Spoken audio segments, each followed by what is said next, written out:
Alors bonjour, aujourd'hui pour cette activité de cartographie, on va ensemble délimiter les limites territoriales de la colonie sous l'acte d'union. Donc l'acte d'union, ça a des conséquences territoriales. Alors on va regarder ensemble les limites de la colonie, le nom des deux parties de la colonie euh, et situer les villes de Québec, Montréal et Kingston, trois villes importantes à cette époque.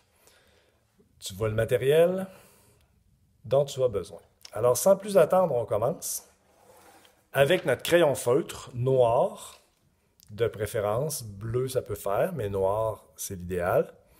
Et on va tout de suite écrire notre titre. Notre titre, c'est le territoire qu'on va identifier, c'est la province du Canada.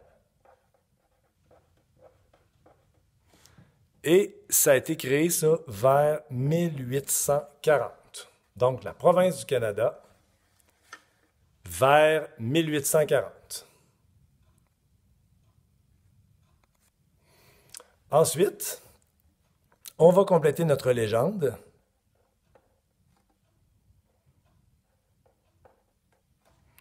Le premier territoire, ça va être la province du Canada.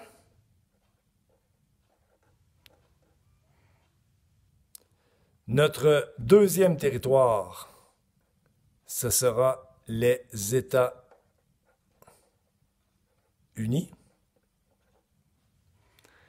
Et finalement, le troisième territoire, tu vois qu'il n'y a pas beaucoup d'espace, c'est la terre de Rupert. Donc, on va illustrer ensemble la province du Canada et les voisins, au sud les États-Unis et au nord la terre de Rupert. Alors, sans plus attendre, sans plus attendre, on va commencer par délimiter les frontières de la province du Canada. Donc, tu vois que je vais partir ici au nord du lac supérieur. Je vais longer le lac supérieur. Je vais aller passer ici, sous les deux cours d'eau que tu vois. Et je redescends comme ceci. Et je vais aller passer ici comme ça. Tu vois, on n'a pas besoin d'être parfaitement égal. Mais on va aller comme ça. Et au-dessus de la légende, on s'en va vers le nord comme ça. Donc, ce que tu vois là, c'est la frontière nord de la province du Canada. Et ensuite, on va aller ensemble tracer la frontière sud.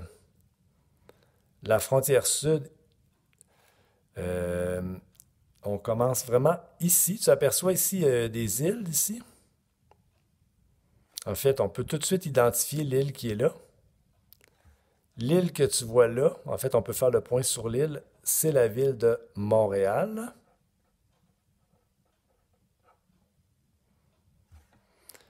Si on s'en va vers le bas du fleuve, ici, à cet endroit, tu vois, le fleuve devient étroit. Là où le fleuve se rétrécit, je le répète à chaque fois, c'est bien sûr la ville de Québec. Donc, c'est la ville de Québec. Et tant qu'à être dans les villes, on va tout de suite identifier une troisième et dernière ville importante à cette époque. Je m'en vais vers l'ouest de Montréal. Tu vois Montréal qui est là, je m'en vais vers l'ouest. Et juste ici, au début du lac Ontario, au début du premier des Grands Lacs, je vais identifier la ville de le roi, hein? Kingston.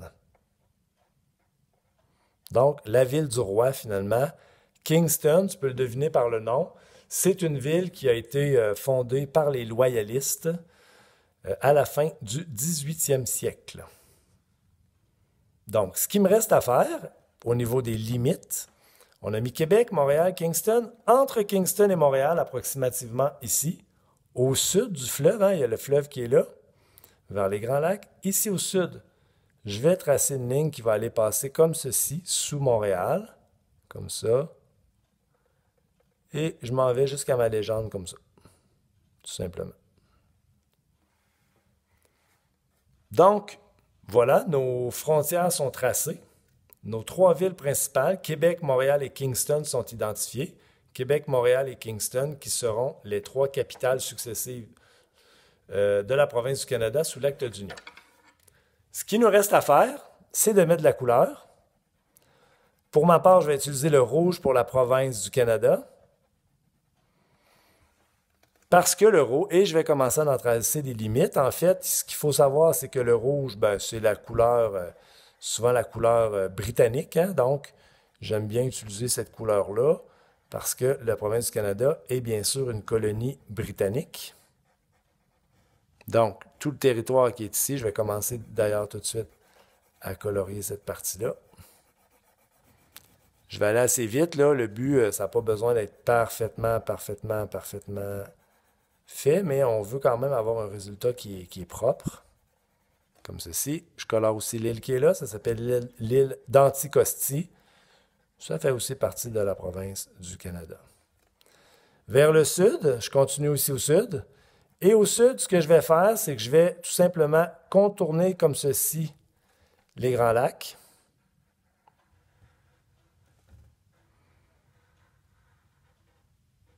Et même chose, je reprends la ligne du nord et là, je vais aller colorier ici comme ça. Parce qu'en fait, les Grands Lacs, finalement, constituent la frontière ici de la province du Canada. Donc, on a notre province du Canada qui est comme ceci. Et là, c'est la partie qui est longue à colorier. Oups, j'ai dépassé. J'essaie de faire quand même attention. Tu vois que je ne suis pas un spécialiste du coloriage, mais j'essaie de faire ça le plus proprement possible.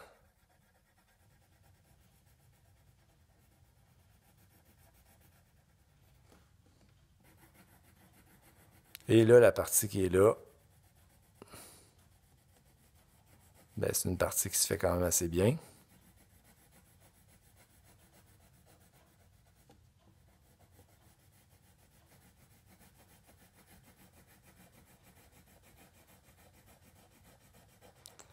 Comme ceci, et je vais aller vers le nord aussi. Donc, ma province du Canada est coloriée. Presque au complet.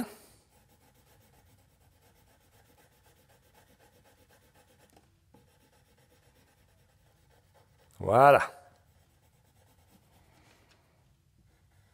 Comme ça. C'est ma province du Canada qui est faite. Un dernier détail que je vais ajouter, je ne l'ai pas fait tantôt, je vais le faire maintenant. Ne pas oublier qu'on parle vraiment ici de la province du Canada en rouge. Par contre, je t'invite à tracer ici au pointillé, juste après Montréal, tu vois qu'il y a une rivière qui est là qui s'appelle la rivière des Outaouais. La rivière des Outaouais, c'était traditionnellement la frontière entre le bas Canada et le haut. Je vais l'écrire ici, là, haut Canada. Donc, par exemple, Kingston ici, traditionnellement, ça faisait partie du Haut-Canada. La ville de Toronto qui se développe à cette époque-là, ça s'appelait York, ici, fait partie du Haut-Canada, mais c'est fusionné à l'intérieur de la province du Canada. On continue avec notre deuxième territoire, les États-Unis. Eh bien là, les États-Unis, comme tu t'en doutes, c'est situé ici, au sud de la province du Canada. Les États-Unis qui sont toujours le voisin du Canada, le voisin de la province du Canada. Donc, c'est situé juste ici. Comme ceci. Comme tu peux voir encore, ça ne sera pas un coloriage qui est vraiment parfait, mais ça nous permet vraiment de se reconnaître vraiment en un seul coup d'œil. On voit la province du Canada, on voit les États-Unis. Je te fais remarquer un point géographique quand même assez important, c'est qu'encore là, les États-Unis, je les fais aller jusqu'au Grand Lac. En fait, la vraie frontière entre le Canada et les États-Unis, la véritable frontière, c'est quelque part au milieu des Grands Lacs.